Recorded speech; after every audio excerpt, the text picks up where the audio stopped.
Assalamualaikum warahmatullahi wabarakatuh. Perkenalkan, nama saya Nur Syafitri dengan NIM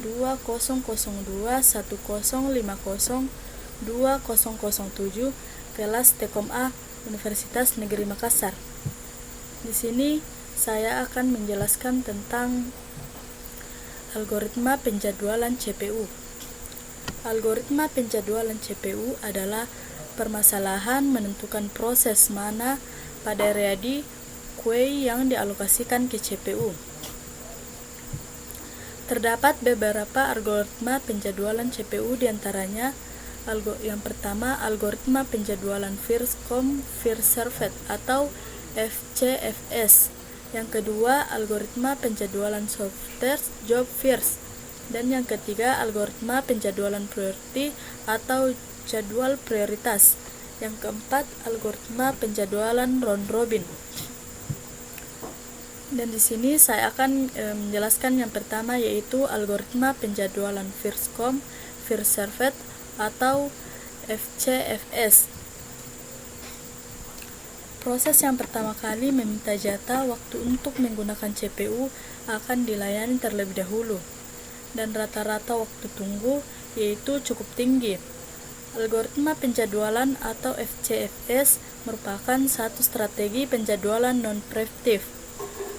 Karena sekali CPU dialokasikan pada suatu proses, maka proses tersebut akan tetap memakai CPU sampai proses tersebut melepaskannya.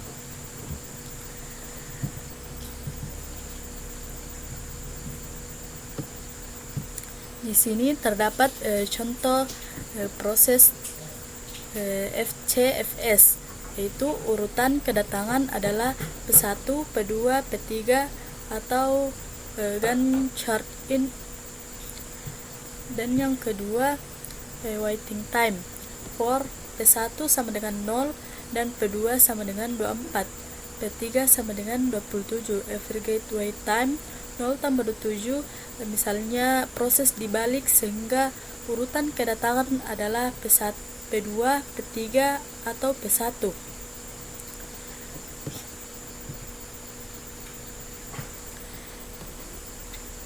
Yang kedua yaitu algoritma sorter job first order. Algoritma ini digunakan ketika CPU bebas proses yang mempunyai waktu terpendek untuk menyelesaikan mendapat prioritas. Seandainya dua proses atau lebih mempunyai waktu yang sama, maka FCFS algoritma digunakan untuk menyelesaikan masalah tersebut.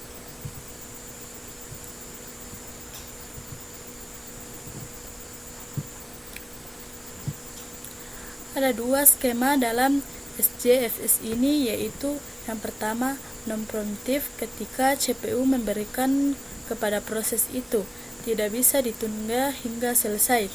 Yang kedua preemptive, bila sebuah proses datang dengan waktu proses lebih rendah dibandingkan dengan waktu proses yang sedang dieksekusi oleh CPU, maka proses waktunya lebih rendah mendapatkan prioritas. Contoh dari SKJFS ini adalah primitif SJF algoritma mungkin adalah paling optimal karena ia memberikan rata-rata minimum waiting untuk kumpulan dari proses yang mengantri. Contoh yang kedua yaitu aggregate wait time dengan 9 tambah 1 yaitu 4,3. PU diberikan ke proses dengan prioritas tertinggi atau integer kecil adalah prioritas tertinggi. Dalam algoritma ini ada dua skema, yaitu yang pertama preemptive, proses dapat diinterupsi jika terdapat prioritas lebih tinggi yang memerlukan CPU. Yang kedua non-preemptive atau proses dengan prioritas tinggi akan mengganti pada saat pemakaian time slide habis. Contoh, terdapat proses boost time atau priority. Dan yang ketiga yaitu algoritma penjadwalan round robin. Algoritma round robin atau RR dirancang untuk sistem time sharing.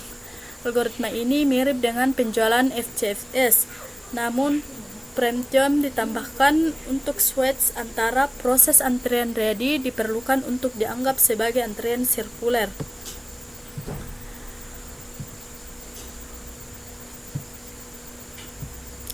Setiap proses mendapatkan jatah waktu CPU atau time slice. Tentu time slice atau kuantum umumnya antara 10 sampai 100 milidetik.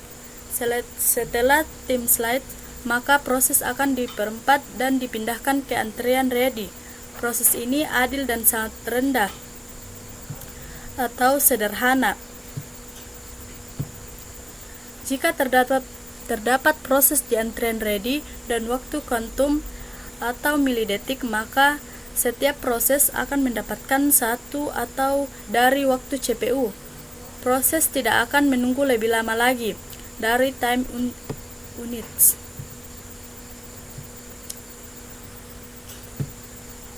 Kinerja dari algoritma ini tergantung dari ukuran time quantum.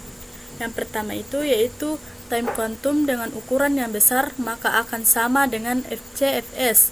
Yang kedua, time quantum dengan ukuran yang kecil, maka time quantum harus diubah ukurannya lebih besar dengan respek pada ahli konteks sebaliknya jika akan memerlukan ongkos yang besar. Dengan contoh tipikal lebih lama waktu rata-rata turnout atau dibandingkan SJF, tetapi mempunyai respons terhadap unsur lebih cepat.